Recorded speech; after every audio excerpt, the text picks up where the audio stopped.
berlanjut di cerita Xiaoyan.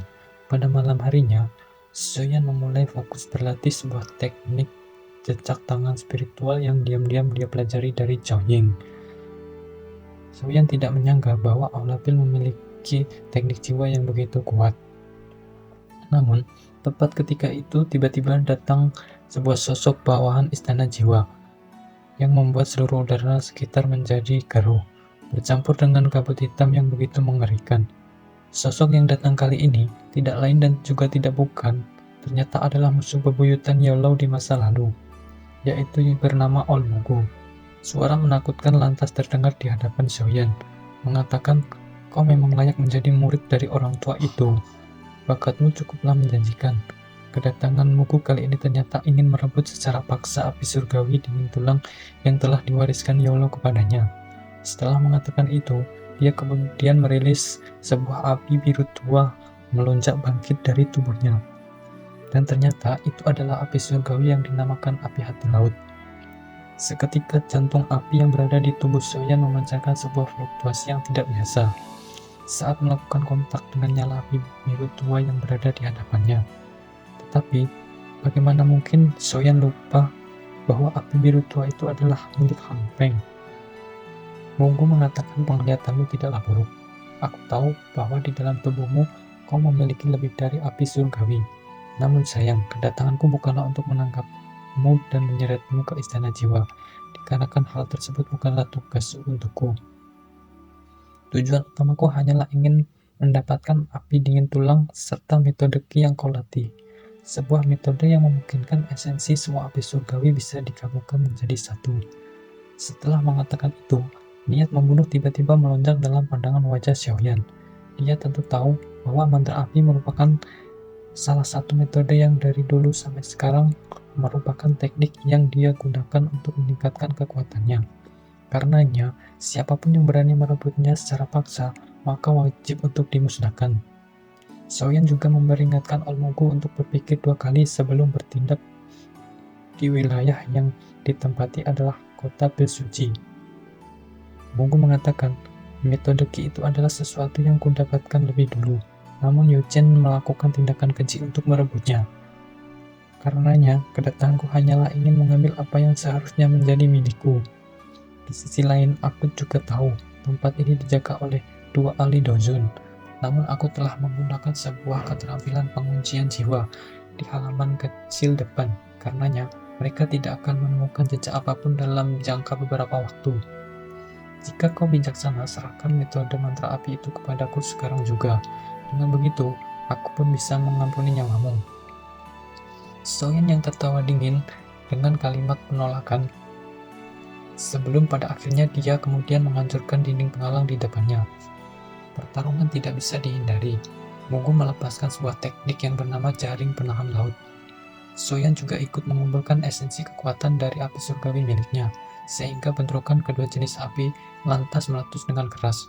Disusul dengan pembentukan teratai api surgawi Xiaoyan yang tidak ingin membuang waktu lebih lama, dia segera ingin menghabisi Mugu dalam satu serangan. Pemandangan itu malah membuat Mugu mengatakan, "Haha, sebuah teknik itu yang mengesankan. Bahkan mampu menggabungkan beberapa api surgawi ke dalamnya. Tampaknya metode Qi itu merupakan kekuatan pamungkasmu ya." Setelah mengatakan itu, 10 bola api biru tua juga dilepaskan, menimbulkan beberapa retakan yang luar biasa tepat di bagian dalam manor rumah Ye. Tampaknya serangan yang tidak membuahkan hasil itu tidak begitu memuaskan. Bahkan terlihat Mugu tidak mendapatkan serangan fatal apapun darinya. Segera mencoba untuk menghancurkan beberapa kunci spiritual yang ditempatkan demi untuk membuka kesadaran Xiao Yishan serta Tianhou agar datang membantu. Disusul dengan pelepasan boneka iblis bumi, namun tampaknya hanya secercah harapan kecil yang terlihat sehingga membuat hati Xiaoyan tidak disangka bahwa utusan jiwa kali ini memiliki kekuatan yang benar-benar menakutkan. Jika tebakanku tidak salah, kekuatannya mungkin sudah mencapai ranah Dozun bintang 3 atau mungkin bintang 4. Xiaoyan akhirnya memutuskan, dikarenakan tidak ada pilihan lagi, dia segera menggabungkan 3 jenis api surgawi. ditambah dengan api transformasi kehidupan, demi membentuk kekuatan pamungkas terakhirnya, yaitu teratai api pemusnahan. Untuk sekarang, itulah satu-satunya kekuatan yang bisa menghadapi buku. Menyipitkan matanya, dia mampu merasakan hawa pembunuh yang begitu kental, sehingga dia dengan cepat mencoba untuk menyerang Xiaoyan menggunakan satu serangan. Dengan begitu, teknik yang sedang dibentuk otomatis akan ikut terhenti. Namun, tepat ketika serangannya hendak mendekat, tiba-tiba saja aura agung langsung bergema memasuki penghalang kabut miliknya.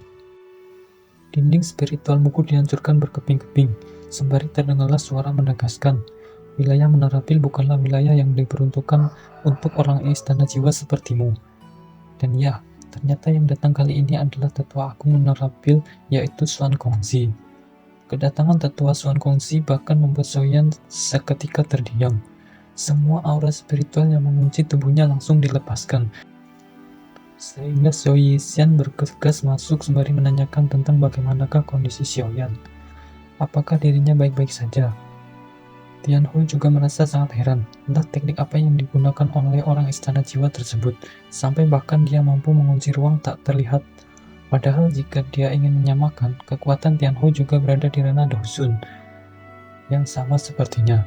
Tetapi mengapa dia tidak mampu merasakan tanda-tanda apapun? Mugu hardik dengan amarah Xuan Gongzi. Masalah ini tidak ada hubungannya dengan Menarabil. Lantas mengapa kau harus turun tangan untuk campur tangan di dalamnya? Tetua Xuan Gongzi menegaskan ini adalah wilayah dari kota Pil Suci. Jika istana jiwa berani bertindak sembarangan di tempat ini, lantas di manakah wajah serta kedudukanku di hadapan orang banyak? Mugu hanya bisa memendam amarah di hatinya. Sungguh bajingan tua. Sembari memperingatkan kepada Xiaoyan bahwa apakah dirimu anggaplah dirimu beruntung, namun api surgawi serta keterampilan mantra api miliknya cepat atau lambat akan menjadi milik istana jiwa. Setelah kepergiannya, Xiaoyan lantas mengucapkan terima kasih atas bantuan tetua Xuan Gongzi, dikarenakan datang tepat waktu untuk membantu Xiaoyan. Xuan Gongzi mengatakan, aku bahkan hampir tidak bisa menemukan titik permasalahannya. Namun, sebagai tindakan pencegahan, maka kau bisa datang ke Menarabil. Di sanalah tempat kau akan mendapatkan perlindungan. Orang ini sangatlah berbahaya. Karena itu berhati-hatilah, bahkan sebelum berangkat pergi. Dia juga berpesan kepada Xiaoyan untuk berhati-hati dengan Sekte Xuan. Tidak bisa dipungkiri, merekalah orang-orang yang mengungkapkan informasi tentang keberadaanmu kepada anggota Istana Jiwa. Setelah kepergiannya, Tianhui mulai memiliki firasat yang cukup buruk. Dia mengatakan kepada Xiaoyan, kekuatan spiritual musuh yang datang kali ini telah mencapai puncaknya. Bahkan dia mampu menggunakan jarak yang begitu dominan untuk menipu kami berdua. Berkata kekuatannya sedikit lebih kuat dariku, namun jika kita bekerja sama dengan sekuat naga maka mungkin bisa dikalahkan. Tetapi Sekte Xuan adalah sumber permasalahannya. Xiaoyan juga berpikir demikian. Karenanya, besok mereka bertiga akan mulai bergerak untuk memikirkan cara bagaimana menemukan lokasi orang-orang Sekte Xuan. Terlepas dari apapun yang mereka rencanakan, baik atau buruknya, semua masalah tersebut harus secepatnya diselesaikan. Namun bawahan Istana Jiwa yang datang kali ini adalah orang yang paling membuatku khawatir. Apalagi sebuah hal yang paling membingungkan. Entah kenapa, api hati di laut juga berada di tangannya. Setelah mengatakan itu, Xiaoyan segera mengeluarkan jiwa spiritual Han Feng dari cincin penyimpanannya. Mungkin saja Han Feng memiliki beberapa informasi. Setelah keluar, Xiaoyan lantas bertanya dengan tegas kepadanya, bahwa kepada siapa istana jiwa menyerahkan api hati laut miliknya dengan sebuah tatapan ancaman.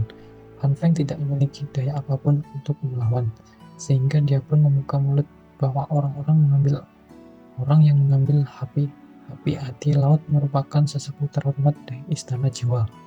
Dia dipanggil sebagai Ol Mugu. Posisinya di istana jiwa cukuplah tinggi, apalagi dia juga adalah seorang alkemis sejati tingkat tinggi. Alkemis tingkat 8 yang berhasil menerobos ranah Dosun. Bahkan pemimpin istana jiwa pun sangat menghargainya. Mugu memang memiliki dendam lama kepada Yao Chen. Bahkan dikabarkan mereka berdua memiliki satu guru yang sama. Namun, dikarenakan sebuah alasan, Mukulah yang diusir dari perguruan, sehingga dia pun memandang Yao Chen sebagai sumber permasalahan. Dia selalu mencari kesempatan untuk membuat masalah dengannya. Bahkan saat itu, aku pun dipermainkan olehnya hanya untuk menyerang Yao Chen. Menyerang secara diam-diam.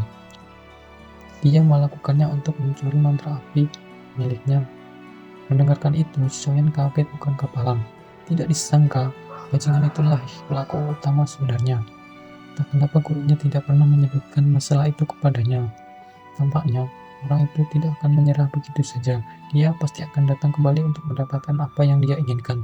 Namun sebelum itu, Xiaoyan lebih memilih untuk melanjutkan pelatihannya untuk sementara waktu, dikarenakan acara terakhir di Menara Pil juga akan segera dimulai.